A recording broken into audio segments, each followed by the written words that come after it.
다시 만져보자 바닷물도 춤을 춘다. 기어이 보시려던 어른님 번님 어찌하리. 이 날은 40년 뜨거운 피 엉긴 자취니 길이길이 지키세 길이길이 지키세. 꿈엔들 잊을 건가 지난 일을 잊을 건가. 다 같이 복을 심어 잘 갖고 길로 하늘 닿게. 세계의 보람될 거룩한 빛 예서 나리니 심서 심서 나가세 심서 심서 나가세. 이 노래는 광복절을 기념하는 광복절 노래의 가사입니다. 1945년 8월 15일에 해방을 맞고 남북한이 소련과 미국의 군정시대를 거치면서 갈등과 혼란과 대립의 날들을 뒤로하고 1948년 같은 날인 8월 15일에 대한민국 정부가 수립되었습니다. 그 정부 수립을 기념으로 당시에 학자로 지내던 국학대학의 학장으로 지내던 우이당 정인보 선생에게 부탁해서 이 광복의 날을 기념하는 글을 쓰게 하였고 거기에 곡을 붙여서 부르기 시작한 것이 광복절 노래입니다. 이 정인보 선생은 1880년대 구한말에 태어난 한학자입니다. 역사학자입니다. 교육가입니다. 나중 동아일보 논설위원도 지냈습니다. 국학대학의 학장도 역임했습니다. 구한말을 대표하는 학자입니다. 6.25 때 북한에 끌려가서 죽임당한 것으로 전해지고 있습니다. 우리는 광복절 이렇게 말하는데 엄격하게 말하면 1945년 8월 15일은 해방의 날이고 주권을 회복한 광복의 날은 군정 시절을 거치고 1948년 8월 15일에 대한민국 정부를 수립한 그 날이 광복의 날인 것이 맞습니다. 한 나라가 세워지려면 세 가지 요소가 있어야 합니다. 그 첫째는 영토입니다. 또 하나는 그 땅에서 살아가는 백성입니다. 국민이 있어야 합니다. 땅도 있고 국민도 있지만 또 하나 필요한 것이 주권입니다. 자주적인 주권이 없는 나라의 백성들은 독립된 국가의 공동체를 이룰 수가 없습니다. 우리가 1905년 그리고 1910년 8월 22일에 덕수궁 안의 대조전이라는 곳에 그 당시에 대한제국의 내각 총리 대신이었던 이완용이 한국을 지배하려는 일본의 통감인 데라우치 마사타케와 그 주변 인물들과 마주 앉아서 우리나라를 일본이 병합 통치한다 하는 문서에 조인식을 했습니다. 이것을 우리는 경술국치라 그렇게 배워왔습니다. 그리고 일주일이 지난 같은 달 8월 29일에 그 문서를 세상에 공포함으로 우리가 아는 일제의 식민지가 시작됐습니다. 그 36년 역사는 인권이 유린되고 이 땅에 산물들이 수탈되고 징용으로 끌려가고 이 땅의 10대의 여성들이 정신대라는 이름으로 끌려가고 나중에는 이 땅의 문화재를 다 수탈하고 자기 말로 우리 글로 공부할 수도 없는 그런 글과 언어의 통치, 이름조차도 일본말로 개명해야 하는, 그리고 신사참배를 강요당하는 그런 위기의 날들을 거쳐서 해방의 순간을 맞았습니다. 그리고 군정 통치를 거쳐서 우리나라가 한 국가로 안정되고 발전하기까지 그 배후에는 많은 희생이 있었습니다. 우리는 역사를 이야기할 때 1910년에 무슨 일이 있었는지, 1919년 3월 1일에는 무슨 일이 있었는지, 1945년 8월 15일은 역사적으로 어떤 날인지, 1950년에 있었던 6.25의 전쟁은 남침인지 북침인지, 그 이후에 무슨 3.15, 4.19, 5.16, 11.6, 12.12, 1980년 5월 18일 이런 날들은 전라남도 광주에서 어떤 일이 벌어졌었는지, 이런 역사의 이야기를 자녀들에게 말하고 후대에 설명해 주어야 할 이유가 있습니다. 오늘 성경에 보시면 하나님은 이런 역사의 이야기들을 아들들에게 설명하고 후대에 말하라고 말씀하십니다. 7절 말씀해 보시면 옛날을 기억하라, 역대의 연대를 생각하라, 네 아버지에게 물으라, 네 어른들에게 물으라, 그가 내게 설명하고 그들이 내게 말할 것이다. 자, 그러면 우리는 후대에게 무엇을 설명하고 무엇을 말해 주라는 것입니까? 우리 성경에 보시면 첫째는 지극히 높으신 이가 하신 이 일을 말해 주라고 그랬습니다. 8절에 보시면 하나님을 하나님이라 하지 않고 지극히 높으신 자라고 했습니다. 왜 그렇게 말했습니까? 하나님은 the most high, 가장 높으신 지존하신 분이시다 하고 설명하는 것입니다. 우주 천지 만물을 지으시고 인생을 지으시고 섭리하시는 우리 하나님 아버지는 지극히 높으신 분이신 줄로 압니다. 그 하나님이 민족에게 기업을 주십니다. 피부색을 따라 인종을 구별하셨습니다. 그리고 백성들의 경계를 정하셨습니다. 5대양 6대주의 나라와 민족의 경계를 정하시고 인종을 따라 분깃을 주셔서 살아가게 하셨습니다. 역사는 그런 가운데 공격하고 침탈하고 공격받으며 전쟁의 역사를 계속해 왔습니다. 이건 이스라엘 민족도 마찬가지입니다.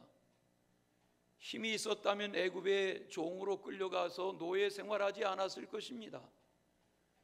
그러나 택함받은 이 백성이 아브라함의 후손이 애굽의 종으로 끌려가서 노예 생활하기를 자그만치 430년을 계속해야 했습니다. 그런 저들에게 하나님이 분깃을 주시고 택한 백성으로 살아가게 하시며 인도하시고 호위하시고 보호하시고 지키셔서 우상 숭배하지 아니하고 하나님을 섬길 줄 아는 민족으로 기대하신, 오늘 이 신명기 32장은 모세의 노래입니다. 긴 분량으로 되어 있습니다. 43절 분량의 긴 가사입니다. 노래하는 가수들이 가사를 다 외워서 부르는데 이 정도의 가사를 틀리지 않고 외워서 부르려면 쉽지 않을 겁니다. 그런데 하나님은 모세를 통해서 이런 노래 가사를 짓게 하시고 이 노래를 이스라엘 민족들이 부르게 하시고 후손들에게 설명하고 가르쳐서 알게 하라, 이렇게 말씀하셨습니다. 인류의 역사는 동물의 세계처럼 약육강식의 역사입니다. 힘이 없으면 강한 세력에게 침탈당할 수밖에 없습니다. 그것이 우리가 겪었던 일제의 식민지입니다. 유럽에는 과거에 1, 2차 세계대전을 거치면서 게르만 민족이 주축인 독일이 주변 나라들을 파죽지세로 점령해 가던 때가 있었습니다. 그 독일의 강력한 세력을 저항하고 오랜 역사, 유구한 역사를 가진 선조들의 땅, 분할된 나라의 경계가 침탈되지 않도록 어떻게 하면 유럽의 여러 나라들이 더불어 살아갈 수 있을까? 전쟁을 멈추고 어떻게 하면 평화롭게 살 수 있을까? 그런 나라 간의 국제 협의체를 결성한 것이 유엔입니다.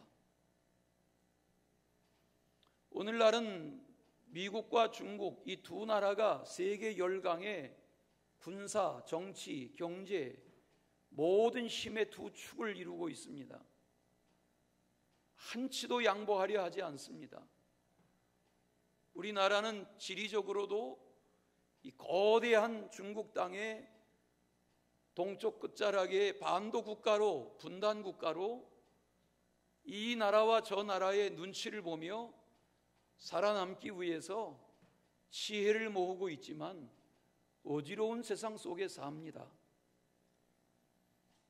하나님은 이런 시대 역사 가운데 나라와 민족과 인종의 경계를 정하시는 지극히 높으신 분이십니다. 4절에 보니까 그분을 반석이라, 그분의 하시는 일은 완전하고 정의롭고 진실하시고 거짓이 없으시고 공의롭고 옳으시다. 이렇게 지극히 높으신 여호와 하나님이 하시는 일을 규정하고 있습니다.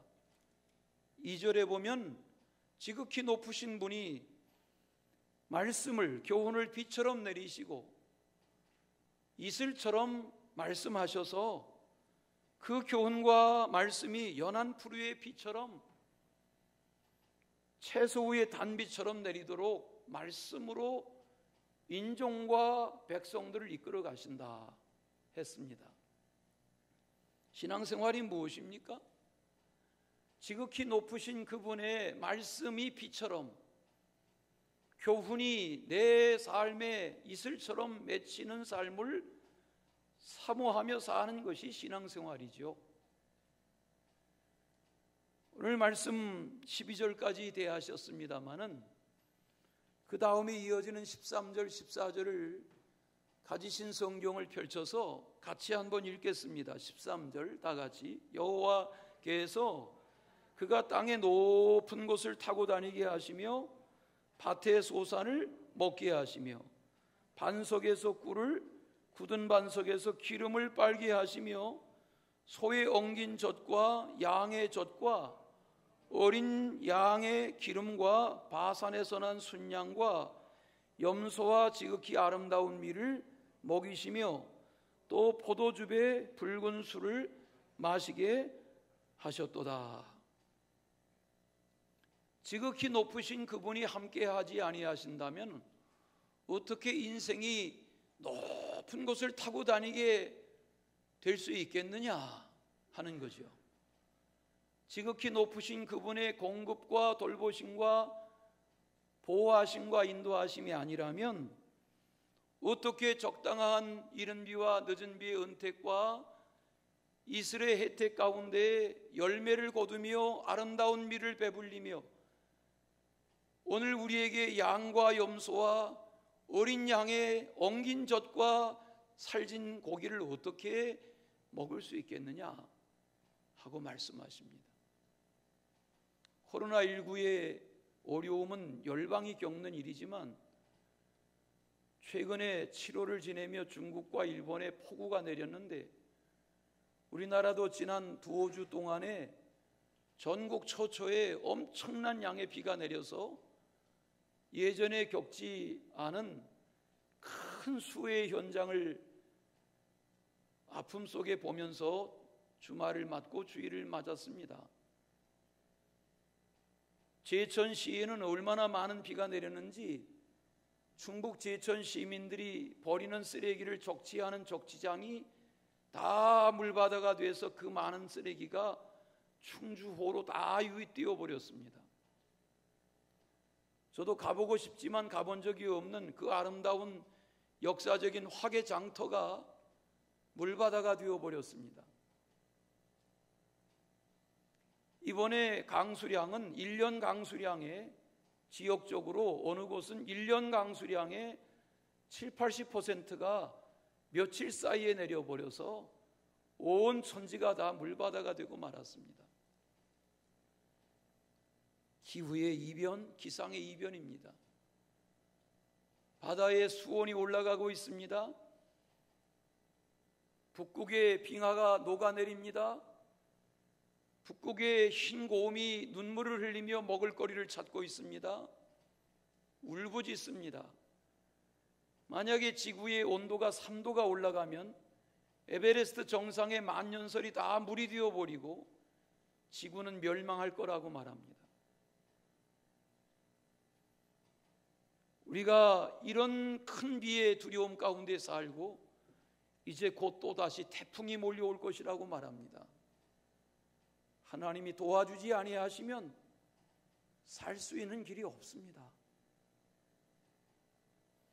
다시 성경을 잠깐 보십시오. 누가 굳은 반석에서 기름을 빨 수 있는 것입니까? 누구의 공급, 누구의 도움, 누구의 보살핌으로 살아가는 것입니까? 지극히 높으신 이가 도와주지 아니하신다면 어떻게 인간이 소에 엉긴 젖을 버터를 먹을 수 있고 양의 젖이나 어린 양의 기름을 바산의 그 풍성한 짐승들의 어린 순양과 염소의 고기를 어떻게 뜯으면서 할 수 있단 말입니까? 누가 우리에게 아름다운 밀로 배불리게 하시고 누가 우리에게 맛있는 붉은 포도주를 마시게 하시느냐고 묻습니다. 신앙생활은 범사에 대소사에 하나님의 도우심을 인정하는 것입니다. 5절에 보면 그런데 그들이 여호와를 향하여 악을 행하였다고 고발합니다. 6절에 보니까 하나님이 섭섭하고 실망스러운 심정을 노골적으로 표현하고 계세요. 6절에 어리석고 지혜 없는 백성아 여호와께 이같이 보답하느냐? 15절에 보니까 그런데 여수론이 기름짐에 발로 찼도다 그랬어요. 여기 여수론, 다 같이 여수론. 여수론은 의로운 자, 정직한 자 이런 뜻을 가진 이스라엘을 부르는 다른 이름이 여수론입니다. 여수론이 하나님을 발로 찼다는 겁니다. 거기 15절 말씀 뒤에 보니까 내가 살찌고 비대하고 윤택함에 자기를 지으신 하나님을 버리고 자기를 구원하신 반석을 업신여겼도다. 그렇지 않습니까? 여러분, 사람이 가난하고 궁핍하고 어렵고 힘겨울 때 하나님을 발차는 인생이 없습니다. 인생이 잘 되고 형통하고 번성하고 누리고 영원히 잘 될 것 같고 이럴 때 교만에 빠지고 하나님을 향해서 발길질하는 것입니다. 그래서 성경은 말합니다. 옛날을 기억해라. 역사의 연대를 생각하라. 아비들은 아들들에게 설명하고 어른들은 후세들에게 말하라는 말이 무엇입니까? 하나님이 누구신지를 설명해주고 들려주라는 것입니다. 성경의 가르침대로 말하면 아브라함, 이삭의 하나님은 누구셨는지, 하나님은 야곱의 11째 아들인 요셉의 고난 많은 시절을 거쳐서 총리로 쓰셨던 요셉의 이야기 중에 하나님은 누구셨는지를 후대들에게 설명해주고 말하라는 것입니다. 오늘 모세가 누군지를 말하고 사무엘이 누군지를 설명하고 다윗이 누군지를 말하고 히스기야가 누군지를 말하고 남북왕조의 역대 왕들이 어떠했는지를 후대들에게 베개송사하듯 아들들에게, 후세들에게 설명해주고 이야기해주고 말하라는 것입니다. 우리 하나님이 지극히 높으신 자다 하는 것을 설명해주고 이야기하라는 겁니다. 두 번째는 여호와의 분기신 자기 백성에 대하여 하나님이 누구신지를 알려주라는 것입니다. 하나님은 천하 만민을 사랑하시지만 자기 백성으로 택하신 분깃을 사랑하세요. 야곱을 사랑하신다는 말이 뭐예요? 야곱의 나중 이름이 이스라엘이죠. 야곱은 어머니 리브가의 태중의 쌍둥이였죠. 야곱을 택하신 자라는 말은 어머니의 태중의 쌍둥이로 자랄 때부터 이미 하나님이 아시고 택하시고 나중난 야곱을 하나님이 사랑하셔서 쓰시는 그 하나님의 분깃의 선택의 역사를 깨달으라 하는 것입니다. 여기 기업이라고 말씀하셨어요. 택하신 기업, 야곱은 택하신 기업이다. 이 기업이라는 헤벨이라는 말은 줄로 정확히 측정하여 잰 구역, 그런 말입니다. 우리가 주차장 흉물스러운 녹물 떨어지는 기계 주차를 다 철거하고 나니까 작은 공간이지만 깨끗해졌습니다. 이게 정해진 구역입니다. 여기 이 구역이라는, 기업이라는, 헤벨이라는 말은 시편 16편 6절에 찾아보시면 다윗이 이렇게 말합니다. 내게 줄로 재어준 구역은 아름다운 곳에 있으며 나의 기업이 실로 아름답도다. 어린 시절에 다윗은 아버지의 양떼가 자기의 기업과 같았습니다. 전쟁에 나갔을 때는 아무도 나가 싸우지 못하는 그 전쟁의 정황이 자기 앞에 주어진 기업과 같았습니다. 동굴 속에 지낼 때에도 하나님의 기업이 자기에게 주어졌고, 왕궁에 살던 왕일 때에도 하나님이 주어주신 기업이 자기에게 깨달아졌습니다. 우리는 분깃으로 주어진 기업 속에 사는 것입니다. 그렇지 않습니까? 각 사람에게 자기 분깃의 기업이 있습니다. 남의 것을 탐내면 안 됩니다. 넘보면 안 됩니다. 나만의 분깃으로 주어진 기업이 있습니다. 신명기 7장에 보면 찾아보십시다. 화면에 띄워드리지 않는 이유는 그래서 한 번 더 찾아보시기를 원하기 때문입니다. 신명기 7장에 찾아보시면 6절과 7절에 이런 말씀이 나옵니다. 너는 여호와 네 하나님의 성민이라. 네 하나님 여호와께서 지상 만민 중에 너를 밑줄 치십시다. 자기 기업의 백성으로 택하셨나니 그랬습니다.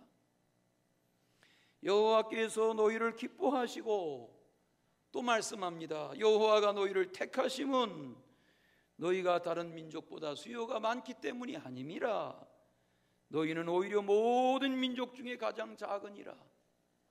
작지만, 약하지만, 야곱이지만 하나님이 이스라엘로 택하셔서 존귀하게 하신다 하는 말씀이지요. 여러분, 노아의 방주는 배가 아니지요. 배는 돛과 닻이 있어야 배인데 노아의 배는 크루즈 선박의 10배가 되는 어마어마한 크기라고 하지요. 노아가 앞장서서 100년 동안 건설했죠. 3층 구조죠. 홍수가 나서 그 방주가 물 위에 뜨지요. 이 방주는 배가 아니기 때문에 방향을 설정할 수가 없습니다. 속도를 낼 수도 없습니다. 그냥 물 위에 떠서 둥실둥실 떠다니는 것입니다. 거기에 무슨 사공이 있고 선장이 있어서 어떻게 할 수 있는 게 아닙니다. 그냥 거대한 부유체입니다. 그 방주를 테바라고 하는데 태어난 지 3개월 된 모세를 갈대 상자에 역청을 발라서 그 갈대 상자에 모세를 담아서 나일강에 띄운 그 갈대 상자를 같은 용어 테바라고 했습니다. 갈대 상자가 배가 아닙니다. 하나이가 탔을 뿐, 실렸을 뿐, 담겼을 뿐, 키가 없습니다. 닻이 없습니다. 방향을 정하지 못합니다. 운명으로 떠내려가고 떠다니는 것입니다. 그런데 하나님이 돛과 닻이 없는 큰 부유체 안에 하나님을 믿고 그 배에 탔던 노아와 그의 8 식구를 하나님이 구원하셔서 홍수 위에 문명을 발전시키십니다. 갈대상자에서 떠내려가던 울고 있던 이 3개월 된 어린아이 모세를 하나님이 공주의 손으로 건져내게 하셔서 120년 역사의 존귀한 하나님의 사람으로 쏘가십니다. 이 테바의 하나님이 우리 하나님이십니다.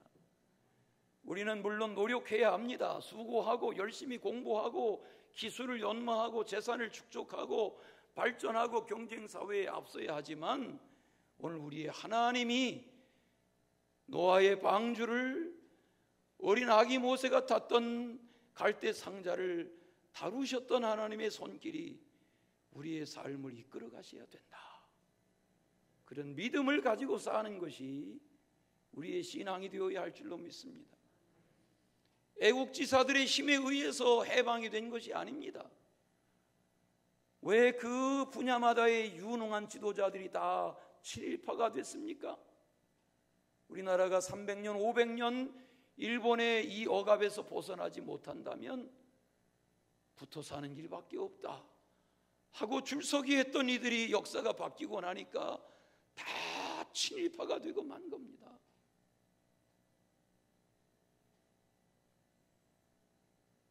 하나님은 지극히 높으셔서 그를 여호와라 이름 부르는 자들을 광야에서 황량한 땅에서 호위하시고 보호하시고 지키시고 건지시고 인도하시고. 아멘. 에집트의 북동부의 지중해로부터 홍해로 이어지는 육지를 192km를 판에서 만든 운하가 수에즈 운하입니다. 150년 전에 그런 일이 가능했습니다. 3000년 전에도 왕조시대, 에집트의 왕조시대에 십수만 명을 죽음으로 몰아가면서 운하를 파려고 했지만 3000년 전의 공법으로 성공하지 못했습니다. 역사에 그런 일들이 꿈으로 이어져 왔지만 150년 전에 다시 이 일을 가능하게 해보려고 하는 이들의 힘에 의해서 삽질이 시작됐고, 포크레인이 없던 시절에 192km, 서울에서 대전까지의 고속도로가 170여 킬로입니다.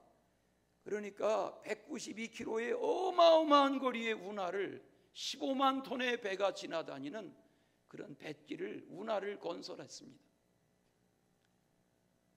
그 당시에 유럽 사람들이 태평양에 들어가려면 거대한 아프리카를 동쪽으로 돌아서 10,000km의 뱃길로 접근을 해야 태평양에 접근할 수 있었던 뱃길을 뚝 끊어서 192km의 육지를 끊어서 유럽의 엄청난 문명과 아시아의 산물이 그 운하의 뱃길로 오고 가는, 이 지구 전체의 뱃길 수송량의 물동량의 8%의 물동량이 그 운하를 통과하는, 1년에 35,000척의 군함과 같은 거대한 선박들이 그 운하를 통과하는 일이 할 수 있다고 생각한 사람들의 지혜에 의해서 이루어졌습니다. 그 하나님이 우리 하나님이십니다. 그 하나님이 오늘 말씀의 교훈대로 호위하시고 인도하시고 만나주시고 보호하시고 눈동자같이 지키시고, 이 하나님이 우리 하나님, 나의 하나님이심을 믿습니다. 마지막은 인도하시는 하나님이세요. 하나님은 우리를 인도하시는 유일한 하나님이시다 하는 것을 아들들에게 설명해 주어라, 그 역사의 이야기를 후대에게 말해 주어라, 이렇게 노래로 가르치게 한 것입니다. 하나님은 자기 백성을 인도하시는 인도자세요. 오늘 말씀의 12절에 그랬죠. 인도자시다. 여러분, 우리가 다른 나라에 다른 도시에 여행을 가면 물론 젊은이들은 배낭 하나 메고 혼자 여행 가기도 하지만 대개의 분들은 가이드의 협력을 받습니다.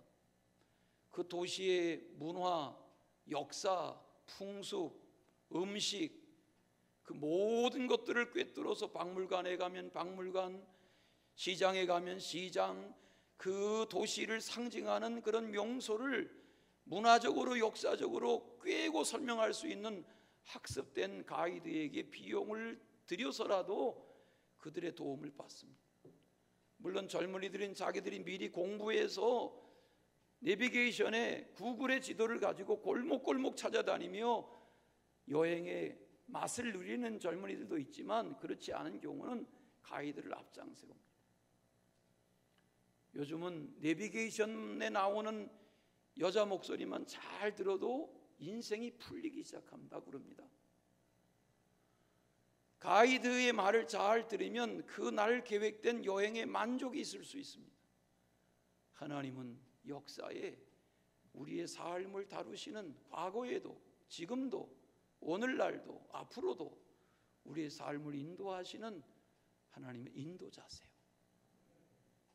그 하나님의 인도하심 속에 출애굽이 가능했고 반석에서 물이 아침마다 만나가 배고파하면 고기 타령하면 메추라기가 낮에는 구름 기둥이 땡볕을 가리우고 밤에는 불 기둥이 어둠을 밝히는 역사가 그 지극히 크신 분의 높으신 분의 손길에 의해서 이루어져 왔습니다. 이것이 인도하시는 하나님을 설명하라, 후대에게 가르치라 하는 이유입니다. 하나님은 마치도 독수리가 새끼 독수리를 알을 낳아서 품어서 그 알이 부화가 되면 55일 정도, 2달이 되기 전에 큰 독수리 알이 부화가 되면 두세 개의 알에서 태어난 새끼들을 일정하게 2-3개월 품고 지내고 먹이를 날라다가 주다가 때가 되면 높은 암벽에 높은 나무에 사람의 손길이 닿지 않는 높은 나무에 나뭇가지로 엮은 그 둥지를 보금자리를 다 헤쳐버립니다. 그리고 이 독수리 새끼를 엄마 독수리 아빠 독수리가 물고는 하늘 꼭대기로 올라갑니다. 그리고 공중에서 날아본 적이 없는 이 독수리 새끼를 놓아버립니다. 그러면 낙하산이 펴지지 않은 상태의 물체처럼 이 새끼 독수리가 땅으로 떨어질 때 시속 240km의 강하 속도를 가진 어미 독수리가 2m 크기의 날개를 펴서 휙 날아와서 떨어지는 새끼 독수리에 한 번도 해보지 못한 퍼덕이는 날개짓에 두려워하는 이 새끼를 날개 기단에 없습니다. 이게 독수리입니다. 화면에 보시는 독수리는 발톱의 길이만 5cm입니다. 한 번 찍으면 웬만한 물체를 놓지 않습니다. 하루에 160km를 날을 수 있다고 합니다. 하강하는 속도가 240km입니다. 두세 개의 알을 품어서 한 개의 알이 먼저 부화하고 들락거리며 먹이를 나르러 다니는 사이에 둘째 새끼가 알에서 부화하면 먼저 태어난 어미 독수리 이 새끼가 둘째 태어난 새끼를 어미 아빠 없는 사이에 쪼아 죽입니다. 왜? 그래야 어미 아빠 새가 날아다 주는 먹잇감을 차지할 수 있기 때문에. 냉혹한 형제 자매의 살상극을 벌이며 살아남는 새끼 독수리를 날개에 업고 공중에 날아올라서 공중으로 집어 던집니다. 오늘 말씀이 그런 표현입니다. 날개 기다래 없습니다. 그리고 독립된 어미 독수리의 세계로 날아가게 하는 겁니다. 하나님이 독수리처럼 독수리같이라는 말은 하나님은 우리가 병아리로 살다가 끝내기를 원하지 않으세요. 독수리같이, 독수리처럼. 아멘. 오늘 말씀의 43절 분량의 마지막 절을 보십시다. 43절에 보시면 너희 민족들아 주의 백성과 즐거워하라고 말합니다.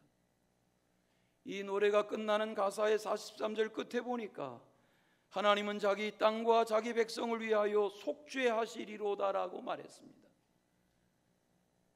홍해를 가르시고 광야로 이끄시고 광야에서 운명할 날을 기다리며 한 달 후에 하나님에게로 돌아갈 모세의 입을 열어 노래하게 하신 신명기의 끝은 무엇입니까?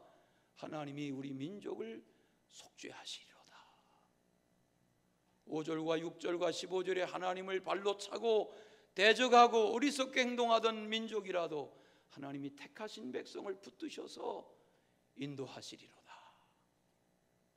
하나님의 인도하심 가운데 이 믿음을 가지고 아들, 딸에게, 후세들에게 설명하고 하나님은 누구신지를 이야기하는 그런 신앙이 계속되시기를 축원합니다.